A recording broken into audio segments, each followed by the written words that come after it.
વાવ થરાદ પંથકમાં વાવાઝોડા બાદ છેલ્લા 24 કલાકથી વીજ પુરવઠો ખોરવાઈ જતા જનજીવન અસ્તવ્યસ્ત થઈ ગયું છે। આ સમસ્યાને લઈને કોંગ્રેસ નેતા ઠાકરસિંહ રબારીએ સરકાર અને વીજ તંત્ર પર આકરા પ્રહાર કર્યા। તેમણે આક્ષેપ કર્યો કે સરકાર દ્વારા પ્રી-મોન્સૂન કામગીરીના નામે કરોડો રૂપિયાનો ખર્ચ કરાય છે, પરંતુ માત્ર અડધો કલાકના પવન અને વરસાદમાં સમગ્ર વીજ વ્યવસ્થા ઠપ થઈ ગઈ। આ સમસ્યાને કારણે ખેડૂતો, પશુપાલકો, ખાસ કરીને અભ્યાસ કરતા હજારો વિદ્યાર્થીઓને ભારે હાલાકીનો સામનો કરવો પડ્યો।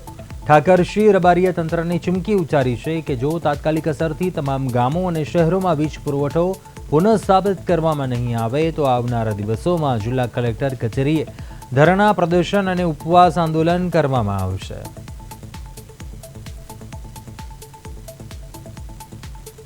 લોકો આપે સરકારે પ્રી મોન્સૂનના નામે તાયફા કરીને થરાદમાં અંડરગ્રાઉન્ડ લાઇટોના નામે કરોડો રૂપિયા ખર્ચા કર્યા। આજે થરાદ સિટીમાં લોકો બળી રહ્યા છે, લાઇટ નથી।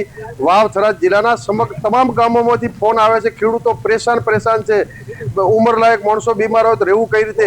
આજે અમે જણાવાડા મુકામે ભાઈ રવિ કુમાર ઇન્ડિયન આર્મીમાંથી નિવૃત્ત થયા છે, એમનો કાર્યક્રમ છે, પણ લાઇટ જ નથી સમગ્ર ગામડામાં। આ તો કેવી સરકાર 30 વર્ષથી વાતો કરતી સરકાર, ખાલી અડધો કલાક પવન અને વરસાદ આવ્યો અને વીજળીના નામના